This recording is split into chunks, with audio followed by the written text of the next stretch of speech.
Man, this one hits different. Chicago is hurting right now, and Lil Durk, sitting in federal custody, is getting some of the worst news of his life. THF Bayzoo, one of his most loyal brothers since day one, was taken out in broad daylight on the west side of the city. Reports flooding social media say Bayzoo was at a junkyard picking up car parts when a car pulled up. Two shooters jumped out and opened fire on him and two other people. Lewis. Bayzoo was shot 3 times, including a deadly round to the chest from a 7.62 Draco. He was rushed to the hospital in critical condition, but the bleeding was too severe. According to tribute posts from his closest people like Duty Low, CEO Big 30, and Pooh Shiesty, he didn't survive. This isn't just another drill story. This is about loyalty, brotherhood, and how everything Lil Durk built seems to be falling apart while he's locked up fighting for his future. So first, who was THF Bayzoo? Before we talk about Durk's reaction to this tragedy, we need to understand who Bayzoo truly was.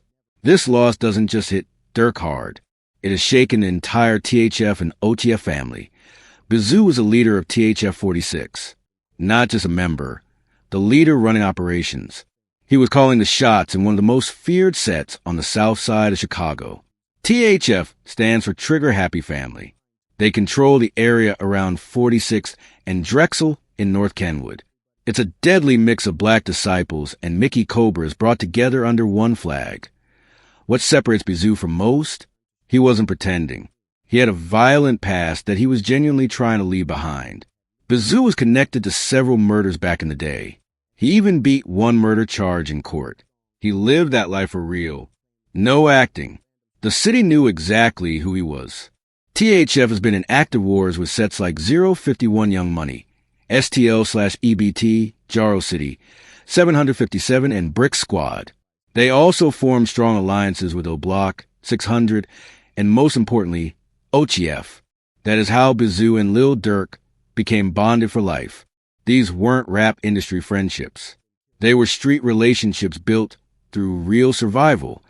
Then something changed. In 2018, after getting out of jail, Bayzoo completely shifted his direction. In a No Jumper interview, he explained that he and King Von both converted to Islam that same year. They took their Sharia, started practicing their faith seriously, and were working to become better men. For someone who lived so long in violence, turning to Islam was a major spiritual change. Bayzoo was trying to rise above the streets. He still represented THF. He still handled business when needed, but inside, he was transforming. That is what makes his death even more painful. He was fighting to be better, to live a righteous life, but the streets didn't let him go. Now, what does this mean for Lil Durk? To understand why Bayzoo's death is destroying him, you have to look at Durk's life right now. He is going through the darkest chapter he has ever faced. On October 24th, 2024. Federal agents arrested Lil Durk at the Miami airport while he was preparing to board a private jet to Italy. They charged him with conspiracy to commit murder for hire, accusing him of ordering the hit on Quando Rondo that killed his cousin Lil Piebi back in 2022. This isn't light. Durk is facing the possibility of life in federal prison. A man who just months ago was topping the charts, winning major awards, and working with Drake and Jay. Cole now could spend the rest of his life behind bars. And Durk isn't the only one affected. The feds didn't just take Durk. They arrested 5 other OTF members on the same day. The entire crew is now facing federal indictments and the possibility of spending decades behind bars. The FBI claims they have everything organized. Banking records, flight logs, surveillance footage, witness testimony. They say Durk paid for flights, the rentals, the hotels, the whole mission. If that story holds up in court, OTF as a movement might not survive. While Durk sits in that cell fighting for his future, his empire is falling apart on the outside. The feds froze his accounts, seized property, and put his label partnerships in legal limbo. The money that kept the entire OTF machine running? Gone overnight. Durk spent over a decade building everything from scratch, and now he has to watch it collapse piece by piece. Then comes the worst hit of all. News reaches Durk behind those bars that Bayzoo has been killed. Picture that. You are already terrified that you might never walk free again. Then you find out one of your closest brothers, someone who survived the trenches beside you, has been murdered on the same streets you both grew up on. That type of loss changes a man's soul. It forces you to question everything you ever did, everything you ever stood for. Tributes from the people who loved him. When news of Bayzoo's death broke, social media exploded with reactions, not from strangers, from the people who were truly loyal to him. Duty Low, one of Bayzoo's closest brothers in OTF, posted a raw, emotional tribute. Their bond ran deep. Years of friendship, real survival together. When Duty Low's words hit the internet, you could feel the heartbreak. Nothing about it was for attention. It was real pain from a real loss that CEO Big 30 from Memphis paid respects to. His connection to THF runs strong, and his tribute showed that Bayzoo's influence wasn't limited to Chicago. The entire southern scene recognized a real street leader when they lost one that Pooh Shuristy, dealing with his own legal battles from a halfway house, still took time to honor Zoo. When rappers from different cities, different affiliations, even different statuses all show love like that, it tells you exactly how respected he was. Now here's what is destroying Lil Durk internally. He can't do anything. He can't hug Duty Low during this pain. He can't be at the funeral. He can't post his own tribute. He can't even put money on revenge if he wanted to. He is trapped, powerless, watching the people he loves die without him. That is a level of psychological torture most people will never understand. Why Bayzoo was back in Chicago. A lot of people are asking why Bayzoo was even in that vulnerable position. Those close to the situation say it was survival. When Durk was free and winning, everyone around him ate too. That was the meaning behind only the family. He took care of his day ones. Bills paid, cars bought, legal fees handled. No one had to risk the streets. When the feds took Durk down, that safety net disappeared. His accounts frozen. His assets seized. His team suddenly had to find their own way. Bayzoo made the decision to return to Chicago and hustle again, not for luxury, but simply to pay bills and stay afloat. He was reportedly moving weed just to get by. Some will ask why he didn't get a regular job. The truth is harsh. Having a known reputation like his makes real employment nearly impossible. No company wants to take that risk, and the streets don't let you walk away clean. So he returned to what he knew. The problem is when you leave the streets and then come back, you are a bigger target than ever. The enemies never forgot. They only waited for the moment you were no longer protected by a superstar's money and security. A.T. that junkyard. Bayzoo wasn't alone. He brought 2 people with him, likely as protection. Still, someone tracked him. Someone was watching him. Someone planned the attack. Why it happened? Everyone wants answers. How did this go down? Who had him killed? Why? The first theory is that this was a drug deal gone wrong. If he was making moves again, maybe the meeting at the junkyard was business. Things could have turned violent fast. That happens every day in Chicago. However, that explanation doesn't fully add up. The attackers use a Draco with 7.62 rounds. That isn't typical robbery firepower. That shows intention. Planning. Personal motive. The second theory is spreading fast through the drill scene. Retaliation. Specifically for the death of rapper DMG Lil Scum, who was killed last month in Chicago. People close to Scum immediately blamed THF members, especially THF 46. They posted accusations publicly. They dropped subliminals in music. They spoke openly in the streets. Whether true or not, in Chicago, perception often becomes reality, according to people in the streets. Scum's circle had been plotting revenge for weeks. They hunted for a moment where a THF figure would be isolated. Bayzoo ended up being the one they could reach. The feds arrested 5 other members on the exact same day. They took Durk into custody. The entire organization now faces federal indictments that could lock many of them away for decades. The FBI claims they built a rock-solid case. Banking records, flight manifests, surveillance footage, witness statements. They say Durk financed the entire mission, paying for flights, the hotels, the rental cars. If the prosecution's narrative holds up when trial begins, F is finished as an organization. While Durk sits in that cold cell fighting for his freedom, everything he spent years creating is collapsing outside those prison walls. Federal agents froze his accounts, seized his assets, and threw his music contracts into legal chaos.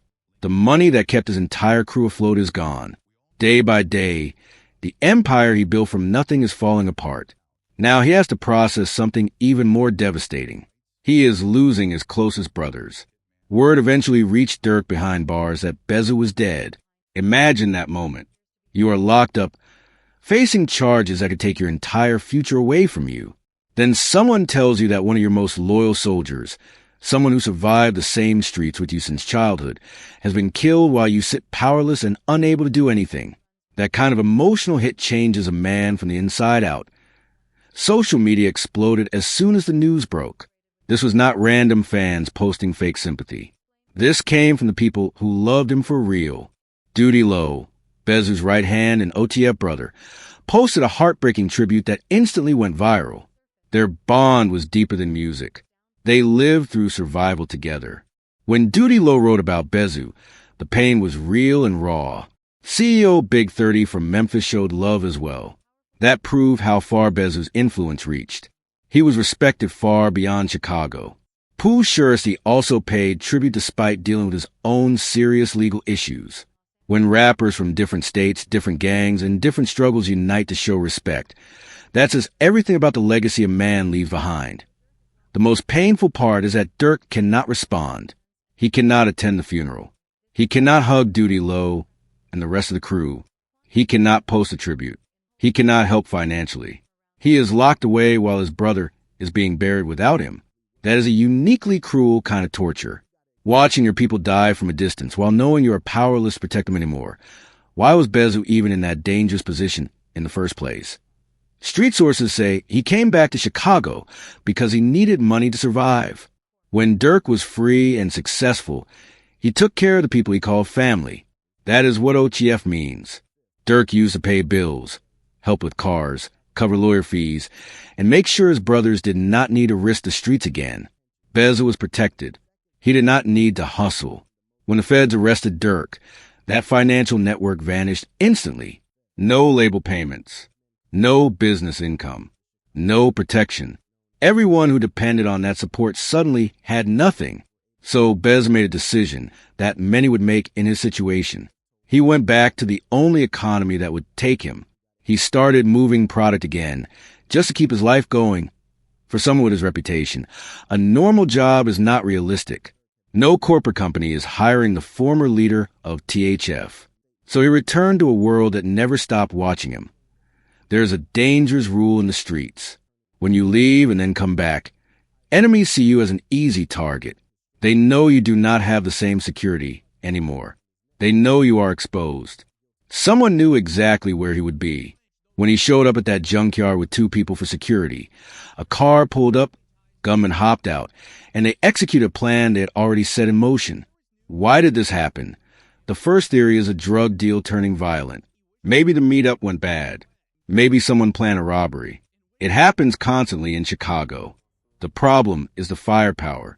If this was only about money, why show up with a Draco that fires 7.62 rounds? That weapon choice points toward a different motive. The second theory has gained way more traction. People believe this was retaliation for the killing of DMG Lil Scum. When Scum died last month, social media instantly pointed fingers at THF. Disposts, accusations, threats. The streets believed THF had something to do with it. In Chicago, what the streets believe might as well be the truth. Scum's people were angry. They were watching. They waited. Bayzoo was targeted because he represented THF. Killing him would hurt everyone connected to him. This was not robbery. This was revenge. A message. A score being settled through lethal force. Now imagine Durk in that federal holding cell thinking about all of this. The guilt is overwhelming him. If he was not arrested, the money would still be flowing. Bayzoo would not have been forced back into the streets. He would not have been at that junkyard. He would not have died. That type of guilt breaks a person. Durk is trapped with only his memories and regrets. He cannot be there for his family. He cannot show love or leadership the way he used to. He is losing everyone he loves while he watches his empire crumble from a distance. This is the bigger picture. Durk built everything on loyalty. He believed that if he took care of his people, they would rise together. Yet the moment he lost his power, the moment the money stopped, the streets took back what they believe belongs to them. The most loyal ones are the ones who die. The streets glorify loyalty until that loyalty puts you in a coffin. Bayzoo stood with Durk even when it was dangerous to do that. He remained loyal. He represented OTF until his final breath. That loyalty did not save him. IT killed him. Now the world asks the same dark question every time someone dies in Chicago. What happens next? Will THF retaliate? Will this cycle continue? Everyone already knows the answer. The cycle never stops. Not as long as the streets decide who lives and who dies.